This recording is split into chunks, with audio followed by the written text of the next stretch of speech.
नमस्कार दोस्तों, मैं सरन चंद्रशेखर उगले आपका अपने share share market YouTube channel में स्वागत करता हूं। हम देखेंगे निफ्टी और बैंक निफ्टी का एनालिसिस। कल गुरुवार है, रमजान ईद छुट्टी है तो कल मार्केट बंद रहेगा। तो आज का हम एनालिसिस करते हैं। कल एक मिस्टेक हुई कि जो कल रमजान ईद होने की वजह से आज ही निफ्टी का भी एक्सपायरी था, लेकिन वो मैं भूल गया था, तो इसके लिए क्षमा। और हम देखेंगे निफ्टी निफ्टी ने ब्रेकआउट दिया हुआ है।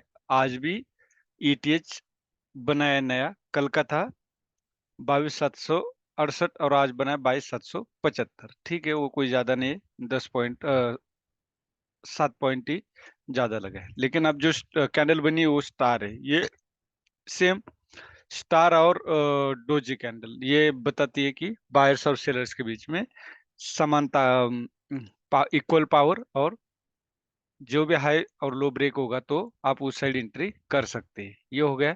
सेकंड थिंग, हार्मोनिक पैटर्न है, फिबो नंबर्स के हिसाब से 23,000 तक जाना चाहिए। प्रोबेबिलिटी में कोई 100% का दावा नहीं करता। जो फिबो नंबर्स है उसी के हिसाब से, जो मैंने थियरी में पढ़ा और जो प्रैक्टिकल में देखता आया हूँ उसी हिसाब से मैं बता रहा हूँ। मार्केट प्रोबेबिलिटी पे चलता है। 100% अगर कोई दावा करता है तो वो समझ लो सट्टा मार रहा है या झूठ बोल रहा है।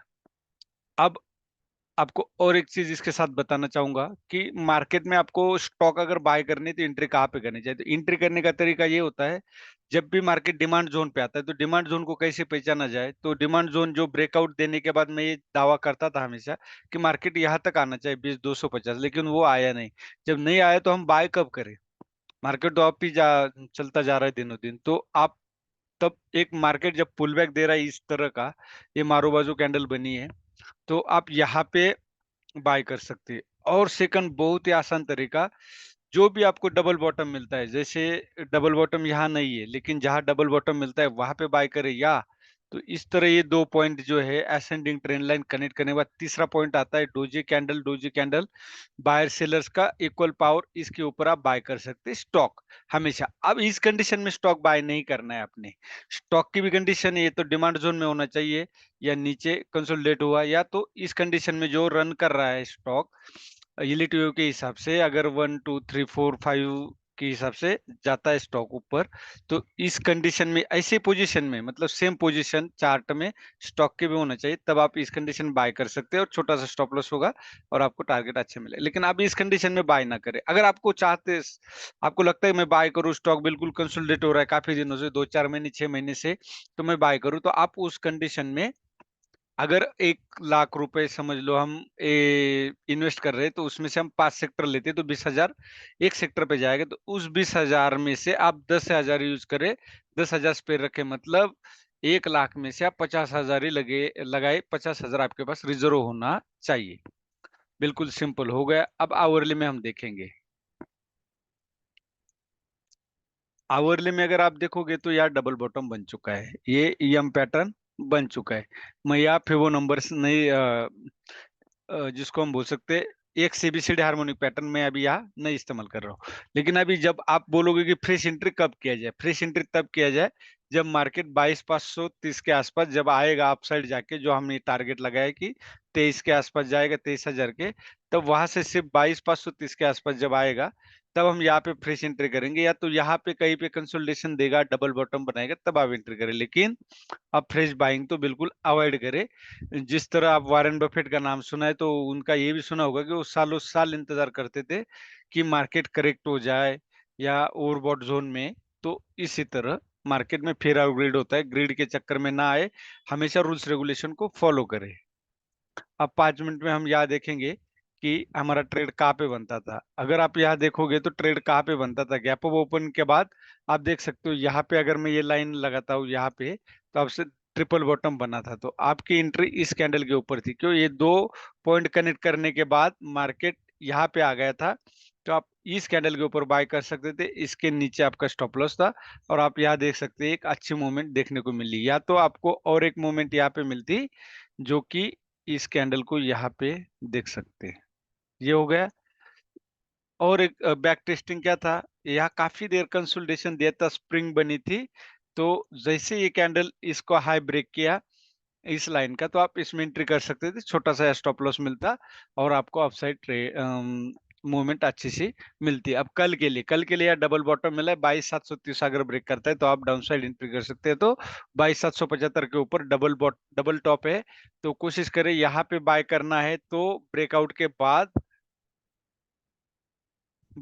के बाद या आए फिर करे, या तो यहाँ पे कोई कंसोलिडेशन दे और फिर ब्रेक करे तब करे, लेकिन ऐसे ही कंडीशन में डायरेक्ट ब्रेक करता है तो एंट्री ना करे। ये हो गया हमारा निफ्टी का। बिल्कुल सिंपल होता है ट्रेडिंग, ज्यादा इसको बोलते प्योरली प्राइस एक्शन, ज्यादा दिमाग लगाने की जरूरत नहीं, ज्यादा इंडिकेटर लगाने की जरूरत नहीं है। अब बैंक निफ्टी में सेम, अगर 3 दिन लगातार बायर सेलर्स की लड़ाई, आज भी बायर सेलर्स की लड़ाई, वॉल्यूम बड़ा है, आरएसआई अप साइड जा रहा है। टारगेट हमें 51,275, सेम बैंक निफ्टी का भी जो निफ्टी में है कि भाई इस कंडीशन में मार्केट जब यहाँ तक आएगा या कहीं कंसोलिडेशन देगा, डबल बॉटम बनाएगा, तब हम वहां पे फ्रेश एंट्री करेंगे, नहीं तो अभी फिलहाल चुपचाप बैठे रहेंगे। हमारा पैसा कभी भी इस्तेमाल करें, 5,000 स्टॉक है, कोई दिक्कत नहीं, लेकिन अभी पैसा डाल के अगर मार्केट करेक्ट हुआ तो गड़बड़ी हो जाएगी, फिर पैसे कहाँ से लाओगे। ये हो गया। आवरले में हम देखेंगे, आवरले में सेम यहाँ भी अगर आप देख सकते हो तो डोजी कैंडल बन चुकी है, इसके लो के नीचे सेल करना चाहिए, लेकिन हमें 48,800 के नीचे ही सेल करेंगे क्योंकि यह डबल बॉटम बन चुका है। अब 19,050 के ऊपर जो मैंने बोला वो सेम निफ्टी का यहाँ पे लागू होता है। ज्यादा टाइम पास नहीं करूंगा। ये हो गया। अब हमारा ट्रेड कहाँ बनता है, मैंने कहाँ पे ट्रेड लिया, आप देख सकते हो गैप ओपन होने के बाद नीचे आया। आप इस कैंडल के ऊपर भी बाय कर सकते थे, मैं नहीं कर पाया, क्यों? क्योंकि यहाँ बॉटम बन चुका था। ये बॉटम आप देख सकते हो, डबल बॉटम बन चुका था, काफी कंसोलिडेशन दिया था, तो यहाँ पे पोजीशन ली है बायर्स ने, और आप देख सकते हो एक अच्छी मूवमेंट आई। उसके बाद आप देख सकते हो इसके हाई को, ये पुल बैक था, इसके ऊपर भी आप बाय कर सकते थे। सेकंड एंट्री मैंने कहाँ पे ली थी, मैं आपको ये बता देता हूँ क्यों ली थी, उसके पीछे का ये डबल टॉप मैंने माना था एक तरह का, यहाँ भी हाई था, तो ये जो था सेलर्स एरिया था मेरे हिसाब से।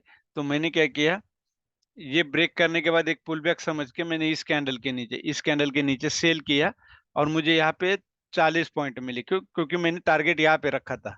सॉरी 40 नहीं, 30 पॉइंट मैंने यहाँ पे टारगेट रखा था, और बाकी नीचे का जहां भी जाता है जाने दो, मुझे उससे कोई मतलब नहीं था, क्योंकि टारगेट यहाँ था। 30 पॉइंट मिलने के बाद भी अगर मैं ये टारगेट नहीं बुक करता और वो अपसाइड चला जाता तो मेरा cost to cost stop loss hit होता, तो कोई मतलब नहीं था 30 पॉइंट का। तो इसलिए मैंने ये छोटे छोटे टारगेट लेना भी पड़ता है मार्केट में, इसी हिसाब से आपको ट्रेडिंग करनी है। उसके बाद ट्रेड कहाँ बनता था, एक तो यहाँ बनता था, सेकंड ट्रेड यहाँ पे बनता था। क्यों? क्योंकि यहाँ से बायर्स एक्टिव हुए थे, तो यहाँ से भी होने के चांसेस थे, या तो स्टॉप लॉस हिट होता, लेकिन स्टॉप लॉस छोटा होना चाहिए रिस्क रिवार्ड रेशो के हिसाब से, बस यही था। और अब कल सेल करना पड़े तो आप हो सकता है यहाँ पे कर सकते हो 48,900 के नीचे या 48,890 के नीचे, तो आपको 48,800 मतलब 100 पॉइंट का टारगेट मिल सकता है।